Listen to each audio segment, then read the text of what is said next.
오늘 저희들이 신명기 말씀을 가지고 여호와를 신뢰하라 라는 제목으로 함께 말씀을 나누도록 하겠습니다. 저희들 먼저 지난 시간에는 세일 산맥 지역을 그 가데스 바네아에서 정탐을 하고 그에 대해서 하나님께 징벌로 받은 38년의 그 시간, 거기까지 왔던 2년을 더해서 그 40년의 시간을 세일 산맥 주변을 방황하다가 이제 다시금 그 40년이 다 차서 북으로 나아가라 라는 명령을 받는 그 모습을 보았습니다. 그래서 이제 그들이 세일 산맥에서부터 다시 그 가나안 땅 있는 곳까지 가는 데에 있어서 총 5개의 나라를 지나게 되었습니다. 에돔과 모압과 암몬, 그리고 헤스본 왕 시온, 그리고 바산 왕 옥의 땅을 그들은 지나게 됩니다. 그래서 지난 시간에는 그 중에 2개의 나라인 에돔과 모압, 그래서 에돔은 에서와 그의 자손에게 주신 땅이고 모압은 롯의 자손에게 주신 땅이었습니다. 그리고 오늘 본문에 나오는 이 암몬도 바로 롯의 자손에게 주신 기업에 해당합니다. 그러면서 하나님께서 말씀하신 것은 그들과 다투지 말라는 것이었습니다. 왜? 그 이유가 무엇이냐 하면 바로 그 땅을 하나님께서 그들에게 주셨기 때문이었습니다. 결국 내가 갖고 싶다 그래서 가질 수 있는 것 아니고 하나님께서 우리들에게 허락하신 것만 우리는 누리고 만족하면서 살아야 한다는 것에 대해서 생각해 보았습니다. 우리들은 보이지 않지만 우리들 안에서 우리들의 삶 가운데서, 아니 이 세상 모든 만물 가운데에서 그 모든 것의 주인이신 하나님은 그것에 대한 주권을 지금도 주장하시고 그 주권을 따라 역사하고 계시다는 것을 저희들이 알 수 있는 대목이었습니다. 그래서 오늘의 16절의 말씀을 보면 지난 시간에 이어서 마지막 지난 시간 14절과 15절에 보면 여호와께서 그들을 다 멸망케 하셨다라는 내용, 그리고 16절에서 모든 군인이 사망하여 백성 중에서 멸망한 후에라고 이 시기를 말해주고 있습니다. 지금 이 멸망한 사람들은 바로 출애굽을 한 1세대들을 말하고 있는 것입니다. 근데 이들이 모두 다 죽었다는 것이죠.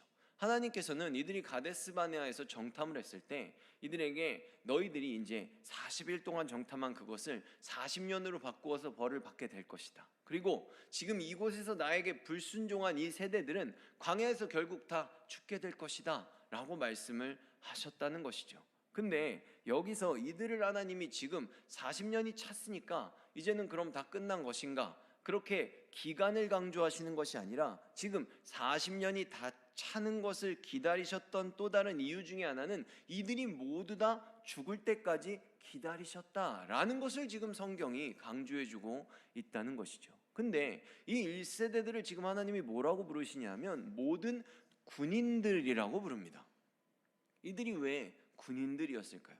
사실 출애굽 1세대는 애국 군사들하고 나와서 그들이 따라왔을 때 홍해가 그들을 멸망시킬 때에도 이들이 직접 싸운 적은 없습니다.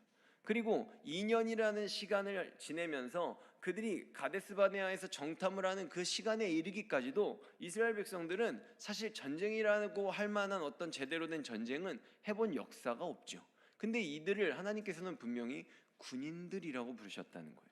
왜냐하면 이들에게 주어졌던 사명이 가나안 땅으로 들어가서 하나님이 허락하신 그 가나안 정복 전쟁을 했어야만 했던 바로 그 군인의 사명을 받은 사람이었기 때문입니다.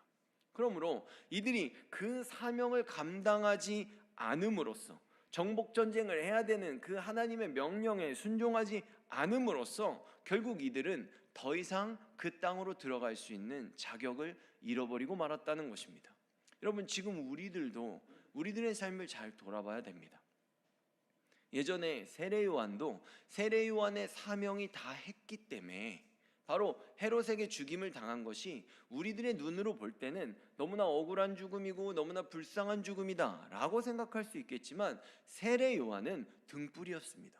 세상의 그 등불, 세상의 어둠의 동굴 속에 사는 그 사람들에게 찾아가서 등불로 그 사람들을 데리고 나와서 이제 참 빛이신 예수 그리스도가 이제 온 이상 세례 요한의 사명은 끝났기 때문에 하나님께서는 세례 요한의 죽음을 허락하셨다는 것이죠. 근데 지금 사명을 받았는데 그 사명을 감당하지 않겠다고 거부한 1세대들은 더 이상 하나님이 보실 때는 가나안 땅에 사명을 감당하는 그 장소에 들어갈 자격도 없을 뿐더러 벌을 받고 더 이상 살 이유가 없어진 것입니다. 지금 우리들도 그래서 우리들의 삶을 돌아볼 때 하나님이 지금 나를 살게 하시는 이유는 분명히 나로 하여금 주님의 말씀에 순종하고 예수 그리스도의 향기로 복음을 전하는 자녀들로서 우리가 살아가기를 원하시기에 지금의 나의 삶을 계속해서 보호하시고 인도해 가시고 지키고 계시다는 것을 생각해야 한다는 것입니다. 내가 이 세상에서 잘 먹고 잘 살기 위해서가 아니라 그 잘 먹고 잘 살게 하시는 것도 이 사명을 감당하게 하시기 위해서 우리들에게 허락하고 계시다는 것을, 우리들의 우선순위가 달라져야 한다는 것을 지금 이 출애굽 1세대들의 멸망을 통해 우리들에게 명확하게 보여주고 계시다는 것입니다. 근데 이들은 왜 못 들어갔습니까? 사람이 두려웠기 때문입니다. 세상의 힘이 두려웠기 때문입니다. 그러나 우리들은 세상이 아니라 하나님을 더 두려워함으로 하나님의 말씀을 따라야 하는 것입니다. 여러분 한번 생각해 보십시오. 제가 예전에 친구들하고 있을 때 어린 시절에는 대부분의 아이들이 자기 아빠가 이 세상에서 최고인 줄 압니다. 세상을 차차 알아가게 되면서 그런 생각들이 조금씩 무너지곤 하는데, 보통 아이들이 이렇게 싸움을 하다가 놀이터에서 불리해지면 그런 얘기합니다. 너 우리 아빠가 누군 줄 알아? 이런 얘기를 하곤 합니다. 왜 그러죠? 그 아이보다 우리 아빠가 더 세다는 확신이 있기 때문이죠. 내가 지금 바라보는 그 세상이 아무리 두려워도 그 세상보다 하나님이 더 높으신 분이라는 확신이 있을 때 우리들은 하나님을 신뢰함으로써 그 세상을 두려워하지 않을 수 있다는 것입니다. 그럼 반대의 경우에 내가 그 세상이 두려워서 아무것도 못한다면 나는 그 세상보다 하나님이 더 강하다는 것을 믿는 믿음이 없다는 것입니다. 바로 우리들의 삶을 통해, 그 순종을 통해 우리가 주님을 얼마만큼 신뢰하시는지 하나님은 그 마음을 계산하실 수 있다는 것입니다. 여러분, 사명이라는 것은 심부름사의 목숨명입니다. 목숨을 걸고 하는 심부름인 것이죠. 그것은, 심부름은 사실 나를 위해 하는 건 아니에요. 그렇죠? 바로 우리는 하나님의 심부름을 하면서 살아가는 사람들이고, 우리가 심부름을 하기 위해서, 사명을 지키기 위해서 살아가고 있는 것이기 때문에 우리들은 끊임없이 열심히 하나님의 심부름을 하며 살아가야만 할 것입니다. 그들은 그 심부름을 감당하기를 거부했기 때문에 더 이상 한 발자국도 전진해 나아갈 수 없었고, 오히려 돌아가라, 광야로 돌아 들어가라 라는 참으로 가혹하고 너무나도 스스로 잔인하다고 생각할 수 있었던 그런 명령을 다시 받고 말았습니다. 그래서 16절에 모든 군인들이 사망하여 멸망한 후에 이제 사명 감당하기를 거부했던 그들이 이제 이스라엘의 진에 단 한 명도 남게 되지 않았을 때, 그 시점이 됐을 때, 약속하신 40년이 차서 그들이 한 명도 남지 않았을 때, 불순종의 그 모든 원인들을 제거한 상태에서 이제 17절에 여호와의 말씀이 다시 그들에게 임하고 있습니다. 새로운 명령, 새로운 세대에게 그 말씀이 임하고 있는 것입니다. 그리고 18절과 19절의 말씀을 보면 다시금 너희들이 이제 나아가라는 것입니다. 다시금 북으로 나아가라. 호렙산에서 처음 주님을 만났을 때 받았던 그 명령, 가나안 땅을 향해 다시 나아가라는 그 동일한 명령을 새로운 세대가 지금 받고 있다는 것입니다.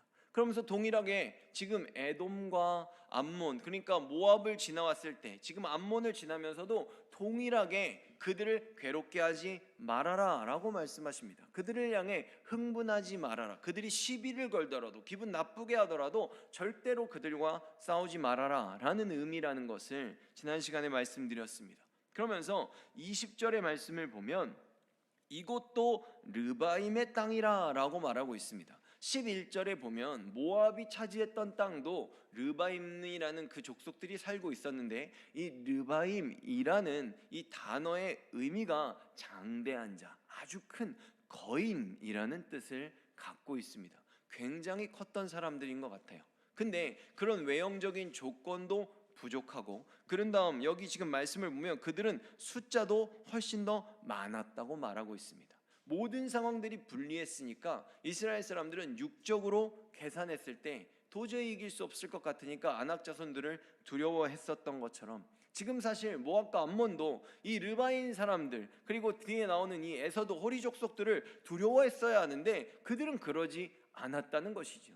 동일한 상황에서 그들은 순종했고 숫자도 부족했고, 그러나 여호와의 하나님이 허락하신 그 땅에 들어갔을 때 그들은 차지했다는 것을 지금 새로운 세대들에게 보여주고 있는 겁니다. 너희의 조상들은 실패해서 광야에서 다 죽었지만 이제 너희들이 지금 내 명령을 따라 나아가면 너희들도 이들처럼 그 기업을 받게 될 것이고, 내가 그 기업을 지금 너희들에게 침범하지 말라고 명하는 것처럼 너희들의 기업도 지켜줄 것이다 라는 시청각 교육을 지금 여전히 시켜주고 계시다는 것입니다. 그러므로 에돔, 모압, 지금 이 암몬에 이르기까지 38년 전 그 가데스 바네아에서 아낙 자손을 보고 이스라엘 백성들은 포기해버리고 말았지만, 지금 에돔과 모압과 암몬은 하나님이 주신 그 기업을 누리면서 너무나도 잘 살아가고 있는 모습을 보고 있는 것입니다. 그들이 얼마나 안타까웠겠습니까? 그 38년의 시간을 보며 그 광야에서 죽어가는, 이미 다 죽어버린 그들의 부모들을 생각하며 얼마나 안타까운 마음이 들었겠습니까? 우리들은 과거에 하나님께서 우리들에게 허락하신 이런 비슷한 시간들이 있었다면 앞으로 전진하는 데에 있어서 결코 주저해서는 안 될 것입니다. 21절의 말씀을 보면 그 백성은 아낙 족속과 같이 강하고 많고 키가 컸다라고 지금 말씀하고 있는데, 중요한 부분은 여호와께서 암몬 족속 앞에서 그들을 멸하셨으므로라고 되어 있습니다. 여러분 한번 생각해 보십시오. 분명히 겉으로 드러날 때는 암몬 족속이 들어가서 싸웠을 것입니다. 그러나 지금 하나님께서는 뭐라고 말씀하십니까? 내가 먼저 가서 그들을 이미 멸해 놓은 상태에서 암몬 족속이 들어가서 그들과 싸워서 이겼다는 것입니다. 그러면서 대신하여 그 땅에 거주하였더니 라고 말하고 있습니다. 결국 우리들은 이 세상에서 하는 모든 것들이 내가 한 것 같고 내가 열심을 낸 것 같지만, 사실 그 모든 상황들 중에 단 한 가지도 하나님께서 주장하시지 않으면 우리들에게 주어질 수 없다는 것입니다. 그러므로 우리들은 모든 삶 속에서 나에게 이루어지는 어떤 성취가 있을 때 가장 먼저 해야 되는 것은 바로 감사하는 것입니다. 주님, 나는 이 자리에 설 자격이 없습니다. 주님, 난 아무것도 아닙니다. 그런데도 나를 이 자리에 세워주셨으니 내가 주님께 감사함으로, 그 은혜를 증거함으로 살아가기를 원합니다 라는 고백이 언제 어디에서든지 우리의 입술에서 떠나지 말아야 할 것입니다. 그리고 22절에 보면 에서 족속의 정복 전쟁을 다시 언급하십니다. 에서도 그 에돔을 얻을 때 동일한 과정을 겪었다는 것을 여기서 또 한 번 얘기해주고 계신다는 것이죠. 그리고 23절에는 갑돌이라고 나오는데, 이들은 성경에 여러 가지의 민족으로 드러나는데 사실 그것은 하나의 민족입니다. 보통 저희들이 신약 성경에 보면 그레데 섬이라고 나오는 크레타 섬, 그 그리스 섬에 살던 그 민족들이 원래 섬 지역에 살다가 육지를 차지하고 싶어서 육지로 계속 들어와서 그들이 자리를 잡고 육지에서 자리를 잡은 그 크레타 섬의 민족들이 바로 블레셋입니다. 그렇기 때문에 성경에서는 이 갑돌을 크레타 사람들을 말하기도 하고 블레셋 사람들을 말하기도 하는 두 가지의 그 사람들을 표현하는 방식으로 나오는데, 사실 그들의 기원이 동일하다는 것을 저희는 알 수 있습니다. 그 당시에 크레타 섬에 있었던 이 갑돌 지역에 있었던 이 그리스인들보다, 블레셋 사람들보다 싸움을 잘했던 민족은 고대 근동 지방에 존재하지 않았습니다. 근데 저희들이 지금 여호와의 전쟁을 다루고 있으니까 드리는 말씀인데, 전 세계 역사사상 블레셋에게 단 한 번도 지지 않은 왕이 다윗 왕이 유일합니다. 그래서 이스라엘 백성들이 그때의 나라를 너무 찾고 싶어 하는 거죠. 이 세상에 가장 강했던 그 영광, 다윗의 영광을 지금도 다윗과 같은 메시아를 기다리며 그들은 육적인 평안을 기다리고 있다는 것입니다. 그래서 로마의 황제는 이스라엘 백성들 예루살렘을 멸망시킨 다음에 내가 예루살렘을 지키는 여호와 하나님의 나라를 무찔렀다. 내가 가장 강한 신보다 더 위대한 사람이다 라는 그런 생각으로 예루살렘을 멸망시킨 다음에 예루살렘 지역의 이름을 예루살렘 사람들이, 이스라엘 사람들이 가장 싫어했던 팔레스틴, 블레셋이라는 이름으로 바꾸어서 명명했던 것입니다. 그들은 지금도 그들의 불순종의 어떤 오명들을 그 나라의 이름으로 지금까지도 가지고 있다고 생각해 볼 수 있을 것입니다. 결국 이 갑돌이라는 사람들, 이 블레셋이라는 사람들이 그 지역을 차지하게 된 것까지도 사실 그들의 어떤 뛰어난 전쟁의 능력이나 어떤 그들의 어떤 우연한 사건을 통해서가 아니라 분명히 하나님을 전혀 모르는 사람들임에도 불구하고 그들이 그 지역에 살게 된 것까지도 여호와 하나님이 허락하셔서 된 것이다 라는 것을 지금 얘기해주고 있다는 것입니다. 이 세상의 모든 주인된 권세가 바로 하나님의 주권 아래에 있다는 것을 지금 보여주고 있는 것입니다. 그리고 24절의 말씀을 보면 기회를 잃어버린 그 1세대들이 다 죽은 다음에 지금 38년 만에 새로운 세대들에게 또다시 동일한 명령이 내리고 있다는 것을 다시 한번 확인할 수 있습니다. 이제 너희들은 내가 그의 땅을 내 손에 넘겼은즉 이제 더불어 싸워서 그 땅을 차지하라. 그 땅을 너희들의 손에 넘겼으니 이제 그 땅을 차지하라는 그 명령을 다시 받은 것입니다. 25절의 말씀을 보면 지금 내가 천하 만민이 너를 무서워하고 너를 두려워하게 하겠다라고 말씀하십니다. 근데 이것이 원어로 보면 너의 공포, 그러니까 이스라엘 백성들이죠.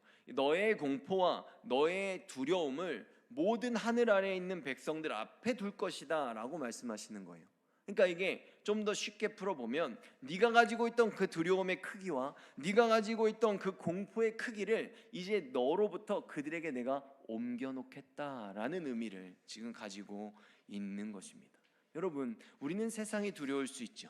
그만큼 세상이 커 보일 수도 있습니다. 그러나 우리가 여호와 하나님을 의지하기 시작할 때 바로 하나님께서는 우리가 갖고 있던 그 두려움, 우리가 갖고 있던 그 자신 없음을 그들에게로 옮기시는 역사를 행하심으로써 우리가 들어가지도 않았음에도 불구하고 그들을 이미 멸망시켜 놓으시는 그 역사가 지금 우리들의 삶 속에서도 일어나고 있음을 저희들 믿기를 원합니다. 이제 이 말씀들 속에서 드러나는 몇 가지의 포인트를 한번 생각해 보도록 하겠습니다. 바로 첫째는 이 모든 1세대들이 죽는 죽음을 보면서 순종의 때를 놓치면 다시 기회의 시간이 오기까지 이토록 긴 인내의 시간이 필요하다는 것입니다. 38년이나 기다리고서야 다시 들어가게 됐지 않았습니까? 로마서 5장 3절에서 4절의 말씀을 한번 보면 다만 이뿐 아니라 우리가 환난 중에도 즐거워하나니 이는 환난은 인내를, 인내는 연단을, 연단은 소망을 이루는 줄 알미로다. 아멘. 이스라엘은 38년이나 방황을 했습니다. 그리고 우리들도 우리들의 인생 가운데 다양한 환난과 연단을 만날 수 있습니다. 물론 환난과 연단을 인내하는 데에 있어서 누군가 우리를 그 장소에 가다 놓고 심하게 구타한다던가 우리들의 인권을 유린한다고 한다면 그곳에서 계속 견디는 것은 결코 하나님이 원하시는 인내의 모습이 아닐 것입니다. 그 대표적인 예가 다윗이죠. 하나님은 다윗이 뭘 잘못해서 사울에게 고난을 당하게 하신 것이 아닙니다. 사울이라는 하나님의 명령을 따르지 않는 그 악한 왕에게 그 숱한 고난을 당하게 하심으로써 내가 너를 왕으로 세울 거야 라고 말씀을 해주시고 그 고난을 당하게 하셨잖아요. 그럼 다윗은 무슨 생각을 할까요? 여러분들 같으면 어떠실 것 같아요? 나는 절대로 저런 왕은 돼서는 안 되겠다 라는 마음을 다윗이 가질 수밖에 없는 상황을 만드신 것이죠. 그리고 사울이 다윗의 생명을 위협할 때는 다윗도 그 지역을 떠나는 모습을 우리들에게 보여주고 계십니다. 우리들이 왜 떠나야 할까요? 하나님이 나에게 이 훈련을 주시고 나에게 감당케 하시는 사명이 존재하기 때문에 내가 이 훈련을 감당하는 것이기 때문에 우리들의 생명을 유지하는 것도 굉장히 중요한 일이기 때문입니다. 사람과 사람 사이에 벌어지는 일상 다반사의 경우에는 그러므로 우리들 대부분은 그 일들을 하나님께서 나를 연단하시는 걸로, 하나님께서 어떤 하나님의 때를 기다리게 하시면서 우리를 훈련해가는 그 시간들로 받아들일 수 있다는 것입니다. 저는 그런 경우들을 많이 봐요. 보통 집사님들 같이 가정을 가지신 분들은 그런 결정을 쉽게 내리지 않으세요. 근데 청년들은 회사에서 일을 하다가 누군가가 자기를 심하게 괴롭히면 목사님 너무 화나가지고 그냥 때려치고 나왔습니다. 뭐 이렇게 하면서 좋은 직장 얻기를 기도해달라고 기도 제목을 꼭 내놓죠.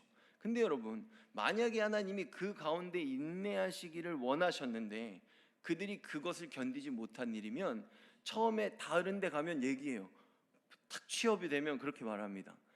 너무 좋은데, 진짜 천국 같은데요. 저번 직장과는 완전히 달라요. 지금 만난 그 과장님은 너무 잘해 주십니다. 근데 그 과장님이 그 직전에 있던 과장님보다 더 안 좋은 과장님으로 변하는 경우가 굉장히 많습니다. 왜 그럴까요? 하나님의 훈련을 피하면 그 도망친 대가를 치르기 위해서 하나님이 만약에 그 사람을 정말 어떤 인격으로 만들어 가기를 원하신다면 우리들은 더 큰 훈련을 받아야 될 가능성이 굉장히 높다는 것입니다. 잠언에 보면 이런 말씀이 있습니다. 27장 17절에 쉬운 성경으로 보면 쇠는 쇠에 갈아야 날카롭게 됐으지 사람은 사람에게 부딪혀야 다듬어진다라고 말씀하십니다. 이 말씀이 참으로 저는 읽을 때 나이가 들면 들수록 가슴이 아프더라고요. 하나님이 이런 진리를 내가 조금만 더 일찍 알았다면 조금 더 빨리 무릎을 꿇을 걸, 이런 생각을 많이 해보았습니다. 여러분, 우리는 하나님이 정말 완전하시다면, 이렇게 갑돌 지역에 사는 사람들, 블레셋 사람들의 그 지역까지도 하나님이 정하시고 하나님이 허락하시지 않는다면 그 지역에 살 수 없는 환경이라면 우리들은 이 세상에서 우리가 살아가는 모든 삶 속에 때로는 우연이라고 생각하는 그런 작은 일들까지도 하나님이 허락하셨다는 것을 우리가 정말 믿는다면 우리는 일단 그 뜻을 알기 전까지는 최선을 다해서 인내해야 합니다. 그 가운데 우리는 성장해 가는 것이죠. 인내하면서 말씀에 순종하기 위해 그 환경 속에서 노력하고, 인내하면서 하나님 나라 예수 그리스도라는 그 소망을 붙들고 끝까지 기도해야 됩니다. 우리들의 삶의 그 자리가 나의 사명의 자리가 될 수 있게 해달라고 끊임없이 기도하면 정말 하나님의 때가 됐을 때 거기서 세워주실 수도 있는 거고, 요셉이나 다윗처럼, 아니면 또 더욱더 우리가 예상치 못한 곳으로 우리들의 삶의 자리를 옮겨주실 수도 있는 것입니다. 하나님의 뜻을 모르니 우리는 지금 말씀해 주시는 대로 환난 가운데 인내하는 것입니다. 그래야 우리는 사람들을 만나고 쇠가 날카로워지는 것처럼 그 사람들의 어떤 말을 딱 들었을 때, 그 다음에는 어떤 사람이 이 말을 딱 던졌을 때 웃으면서 접근하지만 그 사람의 행동들을 보았을 때 그 사람의 심령이 어떠한 상태인지 금방 알아차릴 수 있기 때문입니다. 왜? 하나님이 주신 지혜를 갖고 그 시간을 견디면서 우리는 이미 세상을 볼 수 있는 주님의 눈을, 그 시야를, 관점을 갖게 되는 것이기 때문입니다. 그리고 이스라엘은 에돔과 모압과 암몬을 지나왔습니다. 근데 여러분, 그런 생각을 할 수 있어요. 갑돌 지역을 딱 보면서 저 사람들도 저 땅을 내가 준 거다라고 생각했을 때 이스라엘 사람들이 어떤 생각을 했을까요? 저는 그런 생각도 들었습니다. 우리가 아무리 불순종했지만 그래도 저렇게 에돔도 집이 있고 암몬도 집이 있고 모압도 집이 있는데 우리는 여태 집이 없구나. 나는 언제 잘 될까? 내가 그래도 지금 쟤보다는 지금 상태에서는 좀 믿음이 좀 난 것 같은데 왜 저 세상 사람들은 잘 살고 나는 못 살까? 라는 의문을 가질 수도 있다는 것입니다. 근데 우리들은 그런 생각을 해봐야 됩니다. 하나님의 때는 모든 인생들에게 다르게 주어진다는 것입니다. 하나님이 우리를 언제 세워주실지 모릅니다. 다윗이 왕이 되고 요셉이 총리가 되는 그 나이는 굉장히 어린 나이입니다. 만약 밑에서부터 한 단계씩 치고 올라왔으면 평생 동안 살아도 거기까지 올라가는 거 하늘의 별 따기입니다. 그러나 하나님이 세워주시니까 죄수에서 바로 총리가 되는 것입니다. 도망자에서 바로 왕이 되는 것입니다. 하나님의 길과 하나님의 방법은 모르기 때문에 우리는 언제든지 나의 자리에서 만족함으로 최선을 다해야 할 것입니다. 두 번째 포인트는 38년 만에 내려진 가나안을 향한 그 진군 명령입니다. 이것은 아까도 말했듯이 40년이라는 시간이 찼다는 그 조건도 있었지만 한 가지 본문이 중요하게 얘기하고 있는 것이 바로 그 1세대들의 죽음이었습니다. 이것이 무엇이냐면 하나님의 사명을 감당한다는 것은 어떤 자리에서든지 우리가 하나님을 드러내며 사는 것입니다. 내가 진리의 말씀을 순종하면서 따라 그것을 행하며 산다는 것은 어떤 자리에서든지 크라이스트, 예수님을 따르는 크리스찬, 예수님을 따르는 자들이기 때문에 보이지 않는 예수님을 그들은 우리들을 통해 보게 되는 것입니다. 그렇기 때문에 하나님의 사명을 감당하기 위해서는 우리들 안에 있는 이 불순종의 잔재들이 이렇게 말끔히 씻겨져야만 하는 것입니다. 바로 예수 그리스도의 보혈로 말입니다. 실제로 1세대들이 죽은 후에 받은 명령들이 무엇입니까? 북으로 나아가라. 에돔과 모압과 암몬을 건드리지 말고 그냥 지나가라 라고 말했습니다. 근데 지금 이 2세대들이 어떻게 했습니까? 다 순종했습니다. 북으로 가라 그러니까 북으로 갔고, 에돔, 모압, 암몬 건드리지 말고 지나가라 그러니까 그냥 지나갑니다. 그리고 바로 뒤에 나올 헤스보당, 시온과 바사당 옥과의 전쟁도 이들은 결국 승리하게 됩니다. 왜? 순종했기 때문입니다. 근데 이러한 순종이 그들 안에 있었던 1세대라는 그 불순종의 요소들이 다 사라진 후에 이들에게 새로운 명령이 내렸을 때 이 순종으로 이어지는 역사가 가능했다는 것이죠. 제가 지금 여러분들 우리들에게 드리고 싶은 그 말이 무엇이냐면 1세대의 죽음과 2세대의 새로운 탄생으로 볼 것이 아니라 예수 그리스도 안에서 바로 옛사람 된 우리와 새사람 된 우리의 인생으로 이것을 한번 생각해 보자는 것입니다. 나의 유익을 구하는 것이 아니라 예수 그리스도를 통해서 나의 모든 죄의 사함을 받고 주님으로부터 받는 새로운 명령에 순종하면서 나갈 때 우리들은 실패하지 않을 수 있다는 것입니다. 우리는 하나님이 언제나 우리를 사랑하신다는 것, 때로는 우리가 만나는 그 일상 다반사에서 일어나는 일이 우리에게 다가오는 환난이라고 할지라도 그것이 결국 하나님이 나에게 그 삶의 자리를 허락하셨다는 것을 안다면 이것은 나의 유익을 위해서 허락하시는 것이구나. 내가 지금 이 이유를 잘 모르겠지만 언젠가 나를 분명히 쓰고 싶으셔서 지금 나를 이 자리에 세워주셨구나 라는 그 믿음. 그래, 하나님이 나에게 언젠가 사명을 주실 거야. 지금도 감당하지만 더욱더 큰 사명을 주시기 위해서 내가 이 시간을 지나가는구나. 나에게 약속한 기업을 이스라엘에게 허락하셨듯이 분명히 주시려고 하시는구나 라는 것을 생각하면서 나를 중심으로 생각하는 그런 죄악된 생각들은 끊임없이 내어버리며 우리는 주님을 향해 나아가야 할 것입니다. 여러분, 회개는 방향을 바꾸다라는 의미를 갖고 있습니다. 그리고 죄라는 단어는 관역을 빗나간 화살을 말합니다. 방향이 틀려서 관역을 빗나간 화살, 그 죄를 우리는 회개하는 것입니다. 제대로 된 방향에다가 다시 화살을 쏴서 관역을 맞춰야 되는 것이죠. 우리들의 관역은 바로 예수 그리스도입니다. 진리의 말씀이고 우리들의 그 마음의 눈의 시선은 바로 하나님이 초점을 맞추어 놓으신 그 예수 그리스도에게 집중됨으로써 그리스도의 말씀을 순종하고 예수 그리스도의 본을 보며 나의 삶을 또 그렇게 살기를 원함으로써 하나님이 주시는 오늘, 하나님이 주시는 새로운 내일을 맞이할 수 있는 저희들이 되기를 주님의 이름으로 축원합니다.